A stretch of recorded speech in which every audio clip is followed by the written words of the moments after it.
orang yang berasa mau mati, ada tanda-tanda mau mati. Kadang-kadang orang itu berasa mau mati. Kalau dia orang yang taat, dia akan diberi tanda-tanda. Sebetulnya setiap orang juga diberi tanda-tanda oleh Allah. Bismillahirrahmanirrahim. Alhamdulillah rabbil alamin. Assalatu wassalamu ala Rasulillah wa ala alihi washabihi ajma'in. Pagi ini kita ini perlu membahas satu perkara yang penting. Apa itu? Yaitu akhir dari kehidupan ini. Allah Subhanahu wa taala berfirman, kullu nafsin dha'iqatul maut. Semua atau setiap yang berjiwa, setiap jiwa itu pasti akan merasakan kematian. Selama ini kalau orang awam ya, mereka menganggap kematian itu sebuah hal yang menakutkan, sehingga kalau berdekatan dengan rumahnya atau tempat tidurnya berdekatan dengan keranda, itu selalu mereka menganggap itu sial. Dia menganggap ini sebuah kesialan. Bahkan untuk orang-orang Hindu di Bali, kalau di tanahnya digunakan untuk memandikan jenazah, maka itu sebuah masalah yang besar, sehingga mereka akan mengadakan upacara untuk membersihkan tanah yang sudah dipakai untuk memandikan jenazah. Tapi kita akan mengkaji sedikit dari sudut Islam ya, sudut Islam. Karena Islam ini agama yang sempurna, agama yang bukan hanya membahas soal kehidupan, bagaimana hidup enak, bagaimana hidup makmur, tapi juga bagaimana mati yang enak gitu. Maksudnya mati yang enak itu bagaimana? Kita harus tahu bahwa mati itu sebuah gerbang, pintu gerbang untuk menuju kehidupan berikutnya. Maka di dalam Al-Quran disebutkan di dalam surat Al-Baqarah, A'udzubillahi minasyaitonirrajim, kaifa takfuruna billah. Bagaimana bisa kalian ingkar kepada Allah wa kuntum amwatan, padahal dulu kalian mati. Kapan kita mati? Ketika kita ini dalam bentuk ruh saja. Ruh yang tidak punya badan itu orang mati. Fa'ahyakum, kemudian dia Allah menghidupkan kalian. Bagaimana menghidupkannya? Diberi badan, diberi jasad. Maka ruh yang bergabung dengan badan itu namanya hidup. Summa yumitukum. Nah, dan setelah kalian dihidupkan, dia Allah akan mematikan kalian kembali. Jadi mati yang kedua kali. Penciptaan pertama itu baru ruh, diambil dari ruh Nabi Adam alaihi salam. Ya, alladzi khalaqakum min nafsin wahidah. Dialah ya Allah yang telah menciptakan kalian dari satu jiwa, yaitu jiwa Nabi Adam alaihi salam. Setelah mematikan, summa yuhyikum summa ilaihi turja'un. Kemudian Allah akan menghidupkan kalian lagi. Summa ilaihi turja'un, kemudian kalian dikembalikan kepadanya, kepada Allah SWT. Semua urusan, baik urusan yang baik maupun urusan yang buruk. Nah, di situ perbedaan persepsi tentang kematian. Kalau dalam Islam semua dibahas, dan secara detail Rasulullah SAW sudah mengajarkan tentang kematian. Di sini ada beberapa hadis yang akan kita pelajari ya. Yes. Bawabul janaiz, bahwa Rasulullah SAW bersabda, man mata ala wasiyah, siapa yang meninggal dia menuliskan wasiat atau menyampaikan wasiat. Mata ala sabil wasunnah, maka kematiannya benar-benar mengikuti sunnah. Kenapa? Kenapa orang berwasiat disebut mati di atas sunnah? Nah, biasanya orang berwasiat dia punya masalah-masalah yang belum diselesaikan, dan masalah-masalah dengan anak Adam atau dengan manusia yang lain yang belum selesai, contohnya hutang piutang dan tanggung jawab kepada orang lain, itu akan dibawa mati bila tidak tertunaikan. Maka orang ini memberikan wasiat kepada ahli warisnya. Dan memberikan wasiat ini salah satu ciri ketakutan seseorang untuk membawa masalah dunia sampai ke akhirat.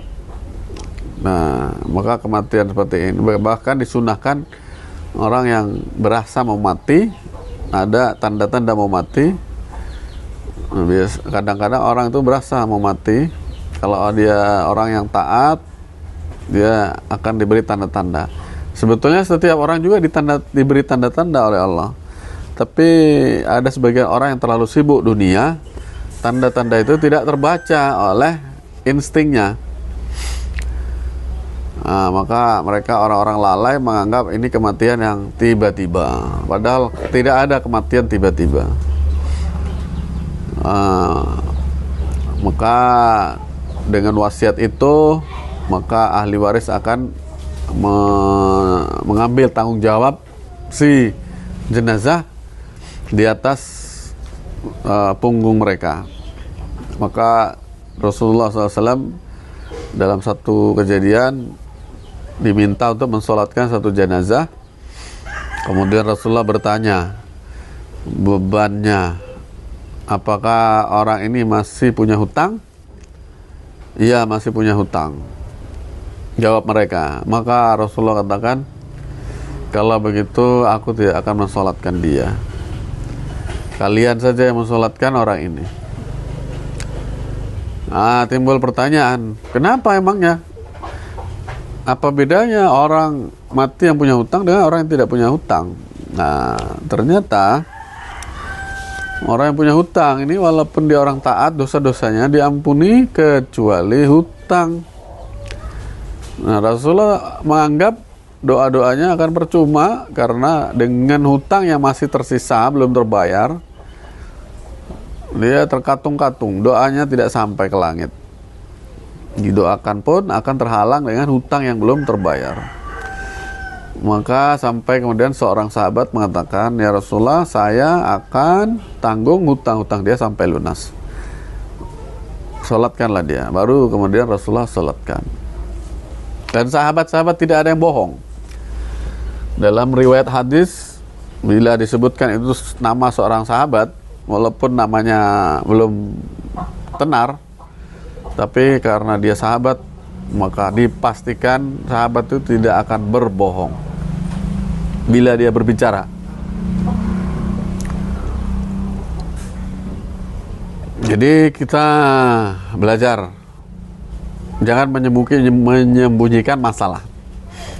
Seringkali kita membuat keputusan dan itu membuat masalah, sehingga kita takut kalau istri kita tahu, anak kita tahu, sehingga sampai mati pun seorang anak tidak tahu apa masalah bapaknya ini. Kok habis dia mati kok banyak sekali datang orang untuk menuntut ini dan itu haknya. Jadi hal seperti ini kematian yang buruk, kematian yang membawa susah ya. Tapi kalau semuanya terus terang, maka kehidupan Islami itu kehidupan yang transparan ya. Walaupun masih hidup, sahabat-sahabat ini tahu, ini sahabat saya ini kehidupannya begini.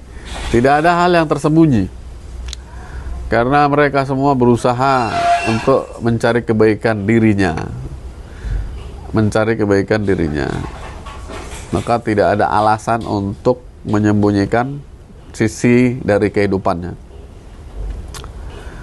Kemudian kematian itu sendiri merupakan perjumpaan dengan Allah Subhanahu wa taala. Beberapa hadis disebutkan bahwasanya seorang hamba akan masuk surga Tidak ada yang menghalanginya masuk surga kecuali kematian. Nah, orang kalau belum mati, ya nggak mungkin lihat surga, nggak mungkin dia akan dimasukkan surga, karena dia masih bergelut dengan jasadnya. Nah, sampai dia mati, maka Allah SWT akan nampakkan dia kehidupan akhirat. Jadi kematian itu merupakan perjumpaan dengan Allah. Di hadis lain dari sahabat Ubadah bin Samit radhiyallahu anhu, Nabi SAW bersabda, barang siapa suka berjumpa dengan Allah, maka Allah pun suka berjumpa dengannya. Jadi dia menyambut kematian itu dengan suka, dan dia tahu itu merupakan perjumpaan dengan Allah. Selama ini yang dia puja-puja namanya, disebut-sebut kebesarannya, maka sekarang ini waktunya berjumpa, maka dengan sukacita dia menyambut kematian itu, maka Allah pun akan menyambutnya dengan sukacita. Dan waman kariha liqa Allah, orang yang benci bertemu dengan Allah. Kenapa dia benci kematian? Karena satu perkara yang pasti, dia sangat mencintai kehidupan dunia, dan dia ingin umurnya panjang terus bila bisa, ya. Kalau di Al-Baqarah itu sifat orang-orang musyrik dan orang-orang Yahudi yang cinta dunia. Ya waddu ahadum la yu'ammaru alfasanah. Seseorang dari mereka atau setiap orang dari orang-orang musyrik ini berangan-angan. Ya waddu itu berangan-angan. Bedanya angan-angan dengan harapan apa? Harapan itu mungkin tercapai suatu saat, tapi kalau angan-angan ini sesuatu yang tidak akan pernah tercapai. Untuk zaman sekarang ini mencapai usia 1000 tahun itu nggak mungkin. Jadi mereka berangan-angan kalau umurnya sampai 1000 tahun, maka mereka suka nyimpan-nyimpan harta dan mengumumkannya, akulah orang terkaya di Indonesia. Bahkan untuk seluruh dunia ada majalah Fortune 500 katanya, saya dengar, saya belum pernah lihat majalahnya. Di majalah itu disebutkan ini orang terkaya di dunia, hartanya banyak. Nah, itu mereka nyimpan harta itu buat apa? Kita nggak tahu, ya. Karena mereka lebih meyakini kehidupan dunia, padahal ya mereka sebetulnya sadar juga sedikit di hati kecilnya bahwa dia akan mati. Maka hal seperti itulah yang akan yang menyebabkan dia benci kepada kematian. Maka Allah pun akan benci bertemu dengan dia, karena dia menyambut kematiannya dengan rasa benci.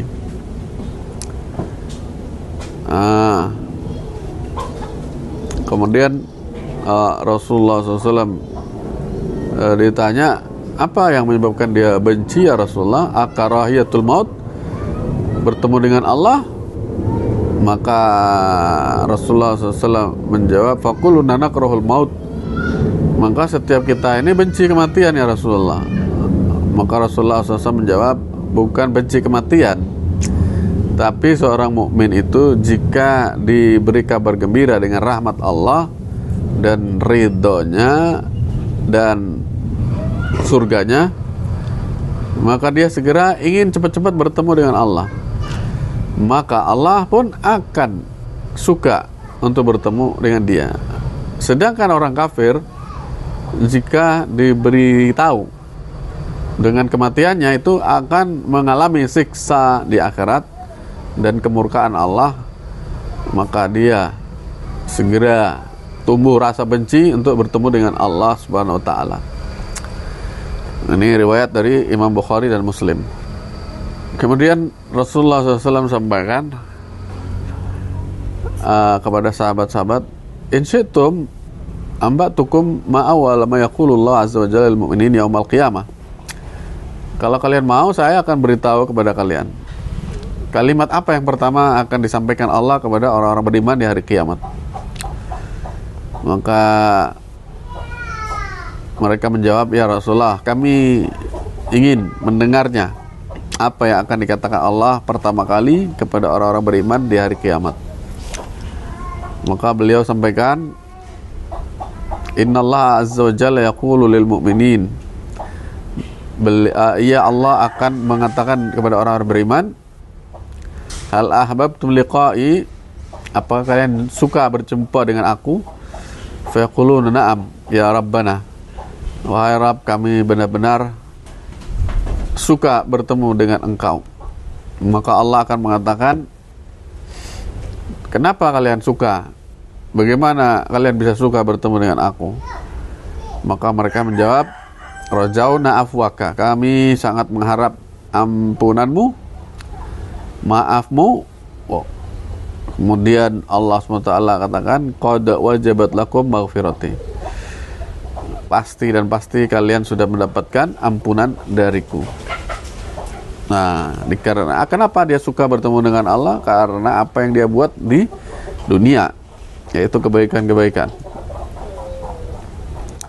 Hari ini simbol kebaikan itu disandarkan pada manusia suka apa nggak suka. Nah, padahal itu bukan kebaikan. Kalau kita pernah belajar agama, maka karena banyak sekali orang yang tidak belajar agama dan tidak mau belajar agama, maka simbol kebaikan itu udah bergeser. Dulu simbol kebaikan itu hanya Allah yang menentukan. Jika Allah suka, itulah kebaikan. Jika Allah benci, itulah keburukan. Maka hari ini orang-orang yang bersedekah itu dianggap baik. Orang yang suka memberi itu dianggap baik. Padahal sambil dia bersedekah, dia tidak pernah mendirikan sholat. Orang-orang yang sholat tarawih itu baik. Dia suka bertemu dengan teman-temannya, tapi di siang hari dia tidak puasa di bulan Ramadan. Jadi kebaikan apa yang dia lakukan untuk manusia saja? Dia ingin dipandang sebagai orang yang sholat tarawih, tapi di mata Allah dialah penentang dari perintah Allah Subhanahu wa ta'ala. Maka Rasulullah SAW katakan, man shalla yura'i. Yura'i itu artinya cuman nyari manusia saja, pengen dilihat manusia. Orang yang sholat tapi pengen dilihat orang saja karena manusia, faqad asyrak, dia telah melakukan kesyirikan. Man shoma yura'i faqad asyrak. Dan orang yang berpuasa untuk mencari perhatian orang, maka dia sungguh telah melakukan kesyirikan. Wa man tasaddaqa yura'i faqad asyrak. Begitu pula orang yang bersedekah, sedekahnya untuk mengambil kesan dari orang lain. Nah, maka orang ini telah melakukan kesyirikan. Kesyirikan itu apa? Menjadikan selain Allah sebagai tujuan dia berbuat amal gitu. Itu kesyirikan. Memang kita tidak terus dijuluki sebagai musyrik, tapi tetap kita melakukan kesyirikan. Wa may yu'minu aktsaruhum billahi illa wa hum musyrikun. Itu di surat Yusuf akhir-akhir itu disebutkan, tidaklah orang-orang Islam itu selain mereka beriman kepada Allah, mereka juga melakukan kesyirikan gitu. Kadang-kadang dia cari selain Allah dalam beramal gitu. Maka banyak kesyirikan kecil. Nah, kemudian untuk zaman sekarang ini banyak orang tidak suka berurusan dengan mayat.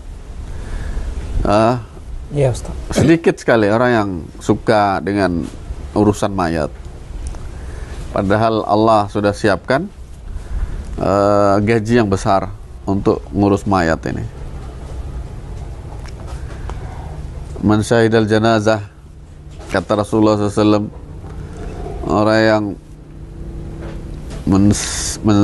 menyaksikan mayat, menyaksikan itu ya sambil ngurus, memandikan, mengkafani, hatta yusolli alaiha, sampai dia mensolatkannya, falahu qirat, maka pahalanya sebesar gunung Uhud. Wa man syahidah hatta tuddafan, barang siapa yang menyaksikan mayat sampai dikuburkan, falahu qiratani, dia dapat pahala 2 gunung. kata Rasulullah, kalau gunung emas saja itu masih lebih kecil daripada satu gunung pahala ini. Kedua gunung pahala, dua gunung emas pun masih kalah. Ketika ditanya, apa itu qirat ya Rasulullah? Maka jawab Rasulullah, mithul jabalainil azimain, yaitu dua gunung yang besar, yang sangat besar. Kalau orang yang pernah datang ke kota Madinah, Rasulullah katakan, kullu qiratin mithlu Uhudin. Setiap qirat, satu gunung itu seperti gunung Uhud. Gunung Uhud itu panjang, besar, memanjang gunung batu. Tapi kalau dibikin itu dari emas semua, nah itu luar biasa.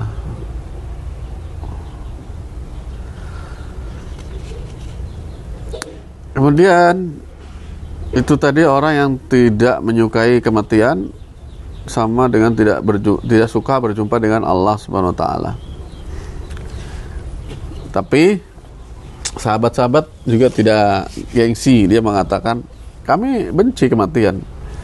Siapa yang suruh mati? Nggak ada yang mau. Walaupun sahabat ini selalu mendengarkan langsung tentang kematian. Apalagi kita, maka orang awam zaman sekarang ini ya bukan hal yang aneh kalau mereka benci kematian, karena mereka hidup di dunia ini untuk menikmati hidup. Kalau sudah mati nggak bisa lagi nikmati kehidupan ini. Kemudian kelebihan orang yang mati yang disolatkan oleh sekumpulan manusia.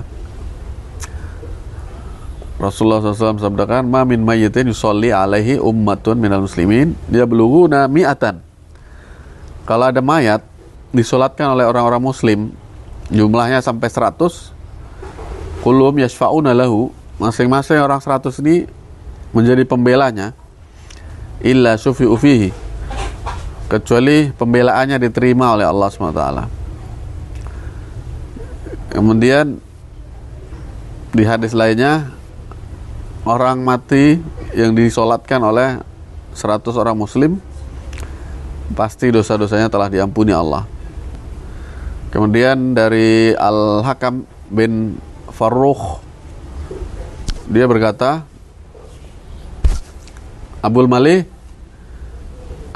Malih mengimami sholat jenazah, dan kami menyangka bahwa dia telah bertakbir, lalu dia menoleh kepada kami, kemudian beliau mengatakan, luruskan shaf kalian, dan hendaknya kalian membaguskan sangkaan kalian menjadi pembela daripada mayat ini di hadapan Allah SWT.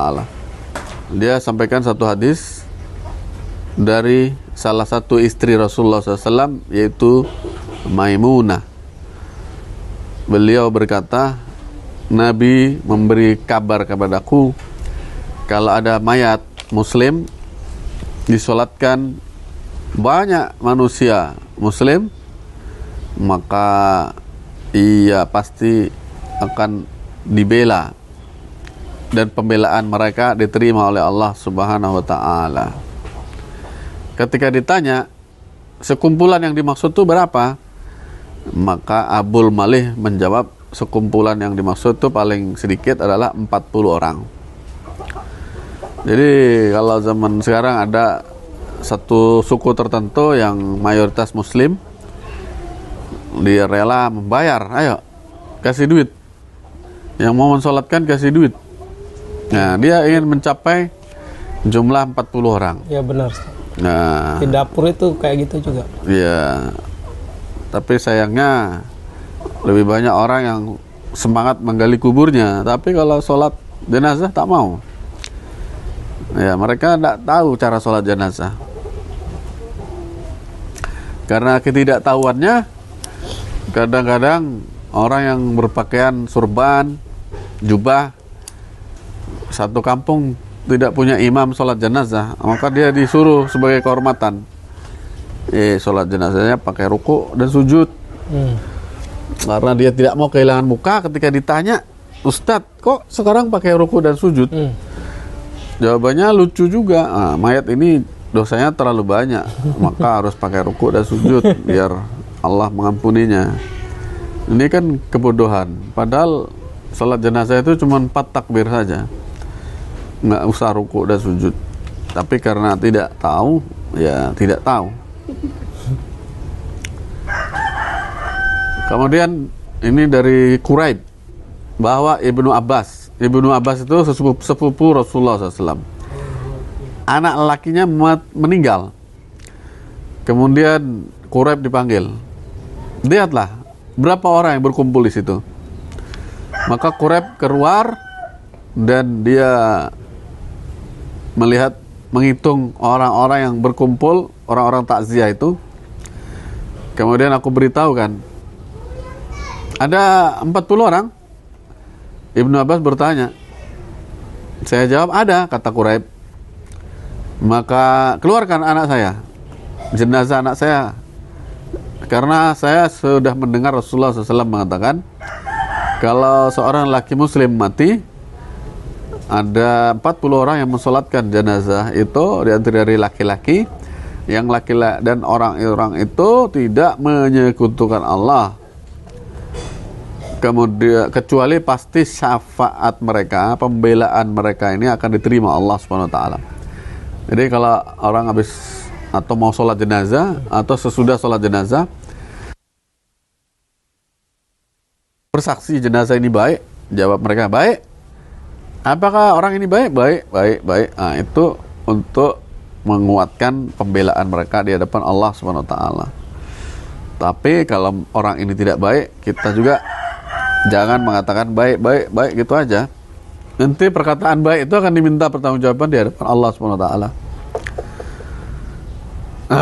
Kemudian di hadis lain Abu Hubairah dari Malik bin Hubairah radhiyallahu anhu, ia berkata, aku telah mendengar Rasulullah SAW bersabda, kalau ada orang muslim mati, kemudian ada 3 shaf dari orang muslimin yang mensolatkan, illa aujab. Apa itu? Aujab itu artinya wajabat lahul jannah. Di sini dijelaskan aujab itu artinya wajabat lahul jannah. Wajib masuk surga. Wajib masuk surga itu ya masuk surga. Orang-orang Islam yang selalu bersyahadat di dalam sholatnya, kalau dia mati walaupun dia pendosa pasti masuk surga. Nah, kok dosa-dosa itu gimana ya? Dosa-dosa nanti dihitung juga. Dihitung untuk diapa? Untuk dibersihkan. Cuman pembersihannya ada di neraka. Jadi neraka itu jangan, kata Gus Baha, Kiai Bahauddin Nur Salim, salah kalau mengatakan Allah itu kejam dengan menciptakan neraka. Kalau begitu ya salah persepsi kepada Allah. Allah menciptakan neraka ini bukan untuk menyiksa orang. Dosa itu kan kotoran. Nah, jadi kalau orang masuk surga itu harus bersihkan dulu. Masuk masjid aja harus bersuci dulu. Gimana masuk surga nggak disucikan? Nah, dosa itu najis, maka dia disucikan dulu dengan api neraka. Jadi jangan berpersepsi neraka itu simbol kekejaman Allah, tapi adalah untuk membersihkan dosa-dosa dakinya manusia, daki di hatinya. Nah, kemudian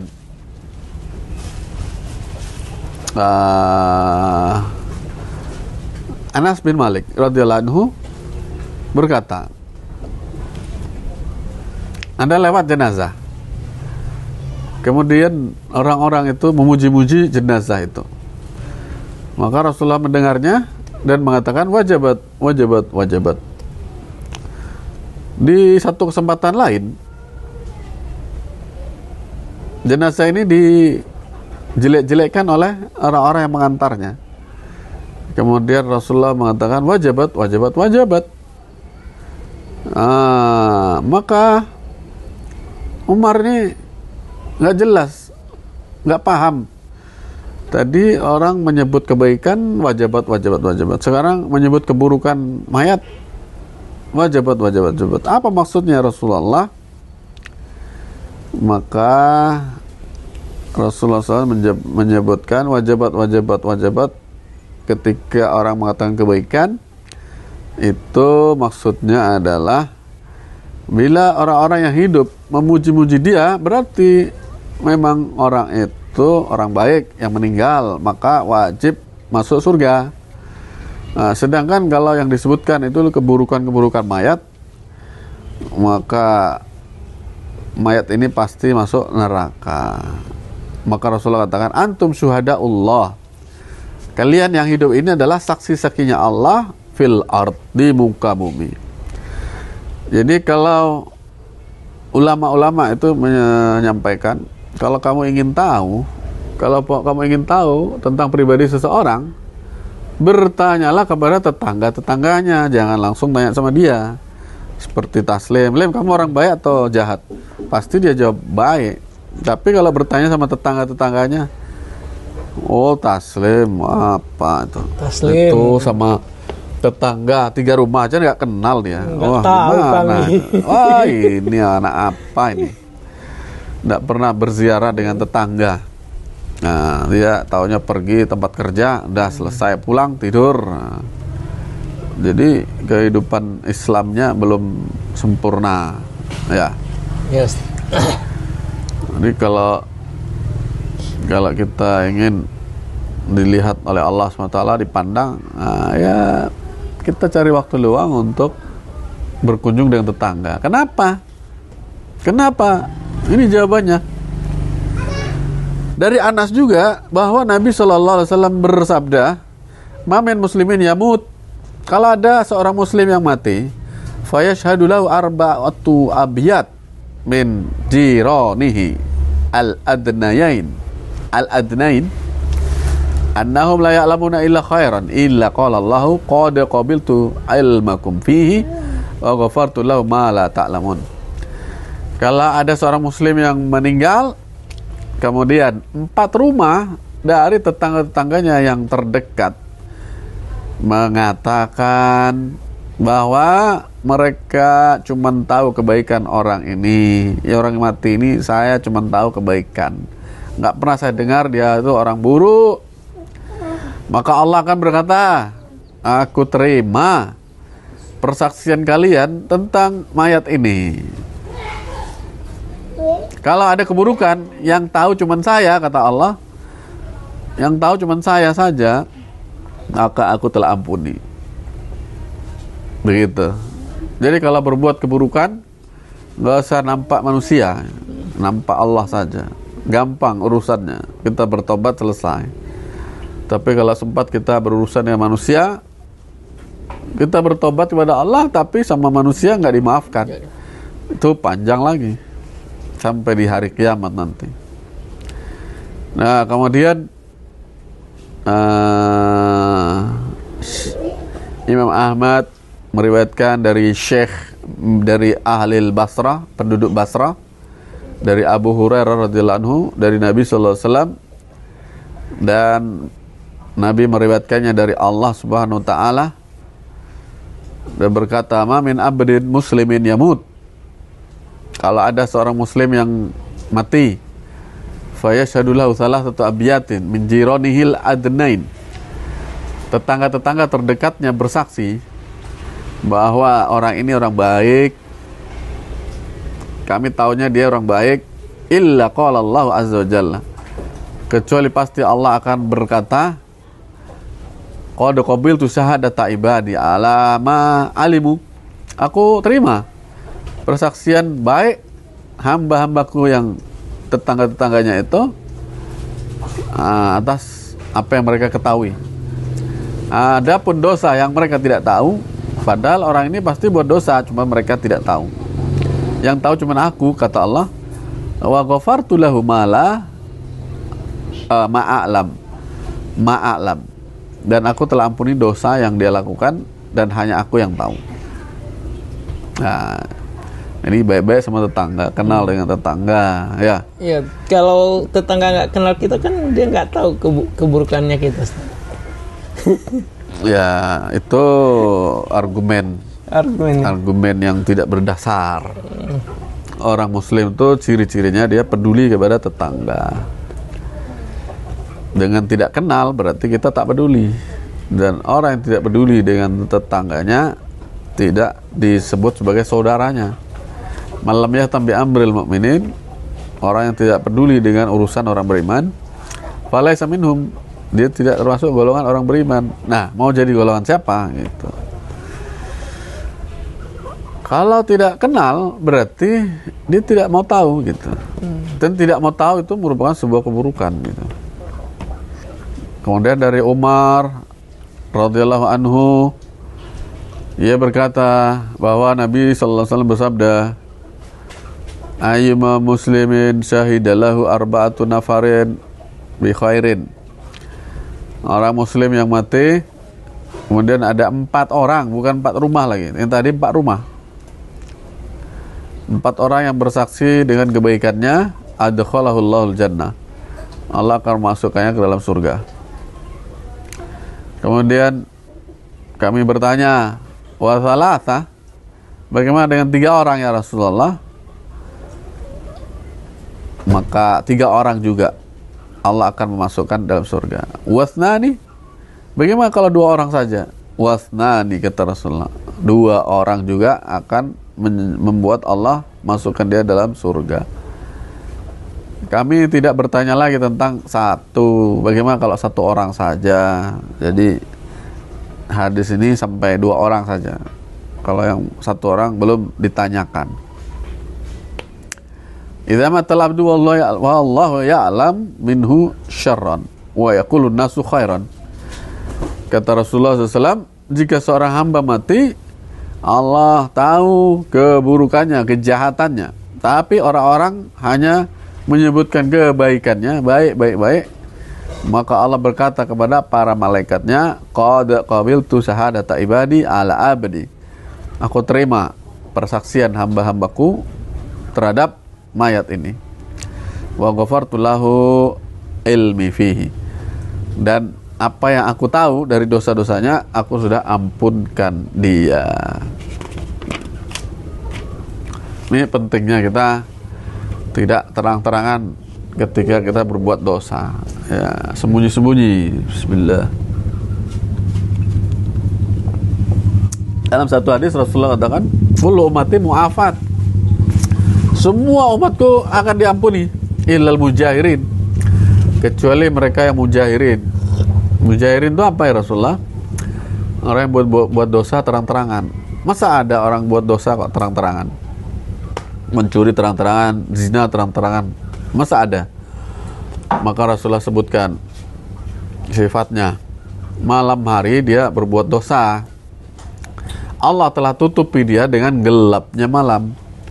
Begitu tiba siang hari, jumpa kawannya, dia cerita, semalam aku begini, semalam aku begitu. Akhirnya gelapnya malam itu pun tak ada gunanya.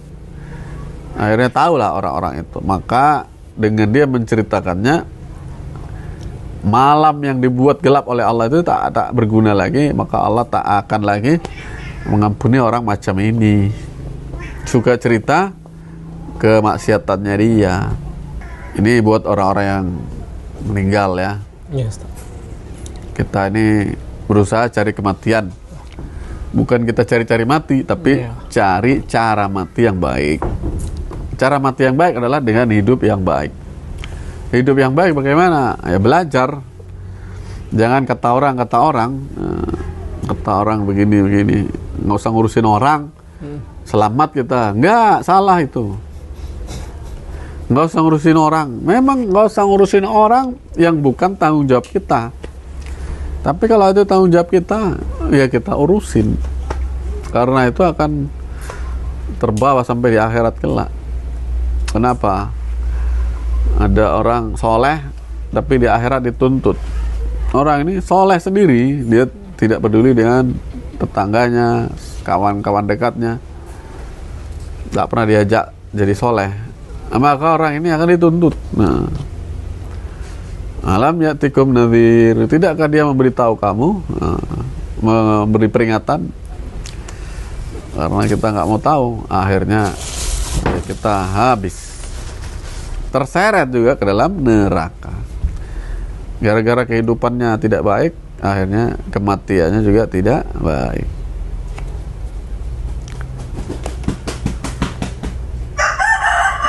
Oke.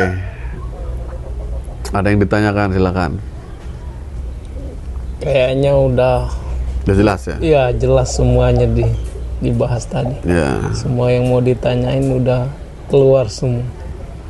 Biasanya jelasnya di sini. Kalau keluar dari sini udah lupa lagi semuanya. Ya. Ya, memang harus sering-sering diperdengarkan.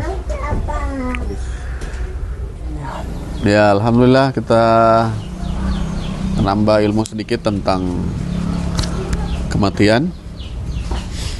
Bahwasanya di mata Islam kehidupan itu bertahap-tahap. Kematian adalah bagian dari kehidupan. Tidak ada kehidupan tanpa didahului kematian. Itu kata Allah. Bagaimana kalian bisa ingkar kepada Allah padahal dulu kalian mati? Nah, jadi masih dalam bentuk roh saja. Maka Allah katakan kalian dulu mati, kemudian menghidupkan kalian, diberi jasad. Summa yumitukum, lalu Allah matikan lagi, pisahkan roh kalian dari jasad, kemudian Allah akan hidupkan kalian kembali. Berarti di akhirat kita akan diberi jasad lagi yang lebih baik bagi orang yang baik. Maka jangan lagi berpikir kematian adalah sesuatu yang menakutkan, tapi jadikanlah kematian itu sebagai pemicu dan pemacu kita untuk senantiasa menambah kebaikan-kebaikan kita. Karena tidak ada kebaikan akhirat kecuali dengan memperbaiki kehidupan dunia kita. Nah, semoga ini pesan-pesan dari Rasulullah Sallallahu Alaihi Wasallam yang kita baca, itu hadis-hadis Rasulullah yang dihimpun oleh para ulama, dapat menerangi jalan hidup kita. Sampai jumpa di pertemuan selanjutnya. Assalamualaikum warahmatullahi wabarakatuh. Waalaikumsalam warahmatullahi wabarakatuh.